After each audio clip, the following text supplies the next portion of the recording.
গত এপিসোডের ধারাবাহিকতায় আমরা দেখি আঙ্কেল ঝোর সময়োচিত হস্তক্ষেপে লিওজংয়ের প্রাণঘাতী আক্রমণ থেকে মুচেন রক্ষা পায় এবং লিওজং পালিয়ে যেতে বাধ্য হয়। এরপর মুচেন তার বাবা মুফেংকে সেই রহস্যময় কপার পিসটি দেখায়। এটি থেকেই তারা নিশ্চিত হয় যে শক্তিশালী জিউ বার্ড আহত অবস্থায় ডার্ক অ্যাবিসে পড়ে আছে। এই মূল্যবান তথ্যের কারণেই লিওরিলমের সবাই কপার পিসটির পেছনে উঠে পড়ে লেগেছে। সত্য জানার পর মুফেং, মুচেন এবং একদল রক্ষীকে নিয়ে ডার্ক অ্যাবিসের উদ্দেশ্যে রওনা হন। সেখানে আগে থেকেই কিং টিয়ান এবং লিওরিলমের লোকজন ওত পেতেছিল। সেখানে লু সেন সরাসরি মুচেনকে কপার পিসটি হস্তান্তরের হুমকি দেয়। মুচেন সাহসের সাথে জানায় যে ব্লাড স্লটারের সাথে লড়াই করেই সে এটি অর্জন করেছে। লিওরিলমের উত্তরাধিকারী লিও মুবাই ব্যঙ্গ করে বলে যে অতি সৌভাগ্যবানরা বেশি দিন বাঁচে না। অন্যদিকে কিং টিয়ান সরাসরি মুফেংকে হুমকি দেয় যে কপার পিসটি না দিলে পুরো মুরিলম ধ্বংস করে তাদের রাজ্য দখল করে নেওয়া হবে। মুফেং পাল্টা জবাবে তার দম্ভ চূর্ণ করে দেন। দুই পক্ষের মধ্যে যখন যুদ্ধের উত্তেজনা তুঙ্গে,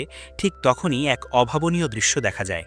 একটি বিশালাকার স্পিরিচুয়াল বিস্ট প্রাণ ভয়ে দৌড়ে আসছে। দেখা যায় স্পিড ইটিং বিস্টস নামক এক ঝাঁক ক্ষুদ্র কিন্তু ভয়ঙ্কর পোকা সেই বিশাল বিস্টটিকে তাড়া করছে। মুহূর্তের মধ্যেই পোকাগুলো বিস্টটির শরীরের মাংস খেয়ে কেবল হাড় অবশিষ্ট রাখে। পোকাদের এই বিশাল বাহিনী এবার মু ও লিওরিলমের মানুষের ওপর চড়াও হয়। প্রাণ বাঁচাতে সবাই দিকবিদিক ছুটতে শুরু করে। ভিড়ের মধ্যে মুচেন পিছিয়ে পড়লে মুফেং তাকে রক্ষা করতে এগিয়ে আসেন এবং তাকে নিরাপদ দূরত্বে সরে যেতে বলেন। তারা ঠিক করেন যে পরবর্তীতে সবাই ব্ল্যাক পয়জন সোয়াম্পে মিলিত হবেন। জিয়ং ও রক্ষীরা মুচেনকে পাহারা দিয়ে নিয়ে যাওয়ার সময় হঠাৎ একটি রহস্যময় বাঁশির সুর শোনা যায়, যা শুনে পোকাগুলো শান্ত হয়ে ফিরে যেতে শুরু করে। মুচেন বুঝতে পারে কেউ একজন দূর থেকে এই পোকাদের নিয়ন্ত্রণ করছে। সত্য অনুসন্ধানের নেশায় সে জিয়ংয়ের বাধা উপেক্ষা করে পোকাদের বাসার দিকে রওনা হয়। পোকাদের আস্তানায় পৌঁছে মুচেন একটি গাছের নিচে একজন মানুষের নিথর দেহ দেখতে পায়। জিয়ংয়ের সহায়তায় কৌশলে পোকাদের সরিয়ে মুচেন মৃতদেহের কাছে যায়। সেখানে একটি প্রজেকশন মেসেজের মাধ্যমে জানা যায় মৃত ব্যক্তিটি ছিলেন স্পিরিচুয়াল ইনসেক্ট ক্ল্যানের সদস্য স্কাই ইনসেক্ট। লু লির কাছে শোনা গল্প অনুযায়ী এই বংশের লোকেরা যে কোনো পোকা নিয়ন্ত্রণ করতে সক্ষম। বার্তায় জানা যায় লোভের বশে জিউ বার্ডকে নিয়ন্ত্রণ করতে গিয়েই তার এই করুণ দশা হয়েছে। মুচেন সেখানে পড়ে থাকা জাদুকরী বাঁশিটি খুঁজে পায় এবং বুঝতে পারে যে বাতাসের প্রবাহে এটি নিজে নিজেই বেজে ওঠে বলেই পোকারা এখানে আস্তানা গেড়েছে। সে সিদ্ধান্ত নেয় এই বাঁশি ব্যবহারের কৌশল শিখে পোকাদের নিজের নিয়ন্ত্রণে আনবে। ঠিক সেই মুহূর্তে লিও মুবাই সেখানে উপস্থিত হয়ে মুচেনকে আক্রমণ করে এবং কপার পিসটি দাবি করে। সে মুচেনকে মনে করিয়ে দেয় যে এটি একাডেমি নয়, তাই এখানে তাকে মেরে ফেললেও কেউ জানবে না। লড়াইয়ের এক পর্যায়ে লিও মুবাই অবাক হয়ে লক্ষ্য করে যে মুচেন অত্যন্ত দ্রুত স্পিরিচুয়াল মুভমেন্ট লেভেলের লেট স্টেজে পৌঁছে গেছে। লিও মুবাই তার শক্তিশালী ইগল ফিস্ট দিয়ে মুচেনকে কোণঠাসা করার চেষ্টা করে এবং তাকে কাপুরুষ বলে বিদ্রূপ করে। মুচেন বুঝতে পারে সরাসরি শক্তিতে সে এই মুহূর্তে লিও মুবাইয়ের সাথে পেরে উঠবে না। যখন লিও মুবাই চূড়ান্ত আঘাত হানতে উদ্যত হয়, ঠিক তখনই মুচেন তার নতুন পাওয়া জাদুকরী বাঁশিটি বাজিয়ে দেয়। সুর শুনে মুহূর্তেই এক ঝাঁক ভয়ঙ্কর পোকা সেখানে হাজির হয়। পোকাদের আক্রমণ দেখে লিও মুবাই আতঙ্কিত হয়ে প্রাণ ভয়ে পালিয়ে যায়। এই সুযোগে মুচেনও বুদ্ধিমত্তার সাথে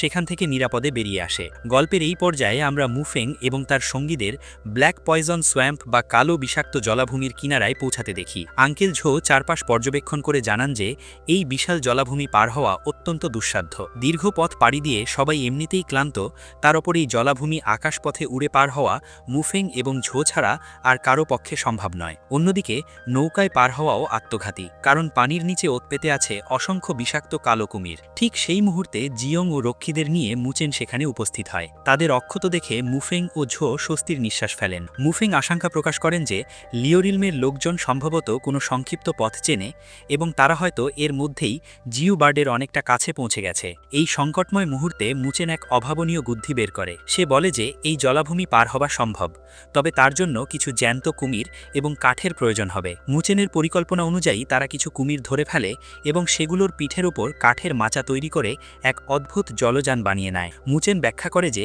এই কুমিরগুলোর দৃষ্টিশক্তি অত্যন্ত ক্ষীণ। সে মাচার নিচে সোল ক্যাপটিভেটিং ফরমেশন এবং ওপরে স্পিরিট ট্র্যাপিং ফরমেশন স্থাপন করে দেয়। এই জাদুকরী কৌশলের ফলে কুমিরগুলো তাদের পিঠের ওপর মানুষের উপস্থিতি বুঝতেই পারে না, যা তাদের নিরাপদ পারাপারের নিশ্চয়তা দেয়। কুমিরের পিঠে চড়ে তারা জলাভূমি পাড়ি দিতে শুরু করে। যাত্রাপথে অনেক হিংস্র হিংস্র কুমির একদম কাছ দিয়ে গেলেও মুচেনের নিখুঁত ফরমেশনের কারণে তারা কাউকে শনাক্ত করতে পারে না। মুচেনের এমন প্রখর বুদ্ধিমত্তা দেখে আঙ্কেল ঝো মুগ্ধ হয়ে তার প্রশংসা করেন। তবে মুফেং সবাইকে সতর্ক থাকতে নির্দেশ দেন, কারণ গন্তব্য এখনও অনেক দূরে। তারা যখন সফলভাবে এগিয়ে যাচ্ছিল, ঠিক তখনই তাদের অলক্ষ্যে একটি উচ্চ স্তরের রহস্যময় স্পিরিচুয়াল বিস্ট তাদের পিছু নিতে শুরু করে। জলাভূমি পার হওয়ার সময় মুচেন কিছুটা গর্বের সাথেই তার বাবাকে বলছিল যে তার কৌশলের কারণেই তারা এই দুর্গম পথ সহজে পাড়ি দিচ্ছে। কিন্তু মুহূর্তেই সেই স্বস্তি উবে যায় যখন পানি ফুঁড়ে বিশাল এক ব্ল্যাক নেধার স্নেক আক্রমণ করে। বিস্টটির আকস্মিক ঝাপটায় রক্ষীদের মাচা ভেঙে যায় এবং মুচেন দ্রুত তাদের উদ্ধার করে অন্য মাচায় সরিয়ে নেয়। মুফেং ও ঝো বুঝতে পারেন এই উচ্চস্তরের বিস্টটিকে না থামালে কেউ রক্ষা পাবে না। মুচেন রক্ষীদের নির্দেশ দেয় পানিতে না নেমে সাবধানে তীরের দিকে লাফিয়ে যেতে, তবে সতর্ক করে দেয় যেন তারা খুব উঁচুতে না ওঠে, কারণ সেখানে আবার বিষাক্ত সাপের ভয় আছে। নেধার স্নেকটি অত্যন্ত চতুর ছিল, সে বারবার কর্দমাক্ত পানিতে লুকিয়ে পড়ে রক্ষীদের ওপর চোরাগোপ্তা আক্রমণ চালাচ্ছিল। তাকে বাইরে আনতে মুচেন নিজেকে টোপ হিসাবে ব্যবহার করার সিদ্ধান্ত নেয়। সে একটি মাচার ওপর দাঁড়িয়ে সাপটিকে প্রলুব্ধ করে এবং সেটি আক্রমণ করতে আসতেই সে নিজের স্পিড ট্র্যাপিং ফরমেশন দিয়ে সেটিকে আটকে ফেলে। এই সুযোগে মুফেং তার শক্তিশালী আঘাতে সাপটিকে কুপোকাত কানেন, কিন্তু লড়াই সেখানেই শেষ হয়নি। সাপটি পুনরায় উঠে এসে মুচেনকে তার বিশাল শরীর দিয়ে পেঁচিয়ে ধরে এবং ঢাল হিসাবে ব্যবহার করতে থাকে, যাতে মুফেং আক্রমণ করতে না পারেন। ছেলের এই মুমূর্ষ অবস্থা দেখে মুফেং সাপটিকে চরম হুঁশিয়ারি দেন, কিন্তু সাপটি মুচেনকে আরও জোরে পিষতে শুরু করে। ঠিক তখনই মুচেন তার জাদুকরী বাঁশিটি বাজিয়ে দেয়। সুরের তীক্ষ্ণ শব্দে এক ঝাঁক ভয়ঙ্কর পোকা সেখানে হাজির হয়। পোকাদের আক্রমণ দেখে সাপটি আতঙ্কিত হয়ে প্রাণ ভয়ে পালিয়ে যায়। এই সুযোগে মুচেনের বুদ্ধিমত্তার সাথে সেখান থেকে নিরাপদে বেরিয়ে আসে। অন্যদিকে লিওরিলমের কিং টিয়ান এবং লিও মুবাই পাহাড়ের ওপর জিউ বার্ডকে খুঁজছিল। সেখানে ছড়িয়ে থাকা অসংখ্য বিস্টের কঙ্কাল দেখে তারা বিচলিত হয়ে পড়ে। কিং টিয়ান নিশ্চিত ছিলেন মুরিলমের লোকজন বিষাক্ত জলাভূমি পার হতে পারবে না, কিন্তু তার ধারণা ভুল প্রমাণ করে মুফেং সশরীরে সেখানে উপস্থিত হন। মুফেং উপহাস করে বলেন যে লিওরিলম আগে পৌঁছেও যখন জিউ বার্ডকে দেখা পায়নি, তখন তাদের উচিত পিছু হটা, কারণ মুরিলম ঠিকই তাকে খুঁজে বের করবে। মুফেংয়ের কথায় অপমানিত হয়ে কিং টিয়ান যুদ্ধের ডাক দেন। তিনি তার শক্তিশালী স্পিরিচুয়াল বিস্ট থান্ডার বিস্ট আর্থ বিস্ট র্যাঙ্ক 133কে তলব করেন। এর জবাবে মুফেং আত্মবিশ্বাসের সাথে তার ড্র্যাগন ফ্লেম ইগল আর্থ বিস্ট র্যাঙ্ক 85কে ডাক দেন। উচ্চ র্যাঙ্কের দুই শক্তিশালী বিস্টের গর্জনে চারপাশ কেঁপে ওঠে। একদিকে যেমন দুই বিস্টের লড়াই শুরু হয়, অন্যদিকে লু সেন ও জিয়ং তাদের রক্ষী বাহিনী নিয়ে একে অপরের ওপর ঝাঁপিয়ে পড়ে। ডার্ক অ্যাবিস রণক্ষেত্রে পরিণত হয়। লড়াই যখন তুঙ্গে, তখন লিওজং দম্ভের সাথে আঙ্কেল ঝোকে বলে যে গতবার তাকে ছেড়ে দিলেও এবার আর জ্যান্ত রাখবেন না। তিনি তার বিষাক্ত beast green poison scorpio rank 204কে সক্রিয় করেন। এর জবাবে ঝো তার শক্তিশালী মাউন্টেন রাইনোসরাস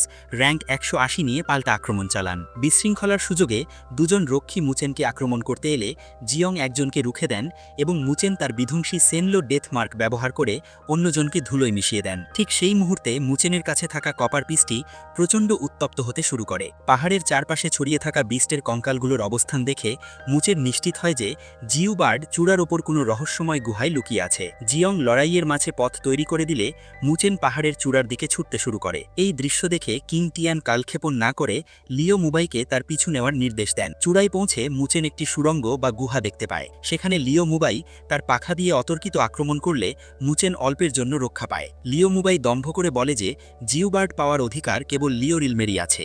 মুচেন বুঝতে পারে এই মুহূর্তে লড়াই দীর্ঘস্থায়ী করা বোকামি হবে। সে কৌশলে লিও মুবাইয়ের আক্রমণ এড়িয়ে গুহার গভীর অভ্যন্তরে প্রবেশ করে। লিও মুবাইও প্রতিহিংসায় অন্ধ হয়ে তার পিছু পিছু ভেতরে চলে যায়। গুহার গভীরে একটি বিশালাকার পাথরের সামনে যেতেই মুচেনের কপার পিসটি অগ্নিপিণ্ডের মতো গরম হয়ে ওঠে। মুচেন পাথরটি স্পর্শ করা মাত্রই সেটি তার দেহের স্পিরিচুয়াল এনার্জি শোষণ করতে শুরু করে। বিপদের আঁচ পেয়ে মুচেন পিছিয়ে আসলেও লিও মুবাই আক্রমণ থামায় না। সে মুচেনকে চিরতরে শেষ করে দেওয়ার জন্য তার বিধ্বংসী ইগল ফিস্ট দিয়ে চূড়ান্ত আঘাত হানে, কিন্তু মুচেন ক্ষিপ্রতার সাথে সরে দাঁড়ালে লিও মুবাইয়ের সেই চূড়ান্ত আঘাত সরাসরি গিয়ে পড়ে ওই বিশালাকার পাথরের ওপর। পাথরটি এবার লিও মুবাইয়ের এনার্জি শোষণ করতে থাকলে সে ব্যথায় কুঁকড়ে যায়। মরণপন্ন চেষ্টা করে পাথর থেকে নিজেকে ছাড়িয়ে নেওয়ার জন্য লিও মুবাই যখন সর্বশক্তি দিয়ে দ্বিতীয়বার আঘাত করে, তখনই ঘটে সেই অলৌকিক ঘটনা। প্রচণ্ড শব্দে পাথরটি ফেটে যায় এবং ভেতর থেকে বেরিয়ে আসে জিউ বার্বির একটি দুর্লভ এবং রহস্যময় ডিম। ডিমটির অদ্ভুত আভা দেখে মুচেন এবং লিও মুবাই দুজনেই স্তম্ভিত হয়ে দাঁড়িয়ে থাকে। এক শ্বাসরুদ্ধকর পরিস্থিতির মধ্য দিয়ে 21তম পর্বটি শেষ হয়। 22তম পর্ব নিয়ে ফিরব খুব শীঘ্রই। 22তম পর্বের আপডেট পেতে চ্যানেলটি অবশ্যই সাবস্ক্রাইব করবে।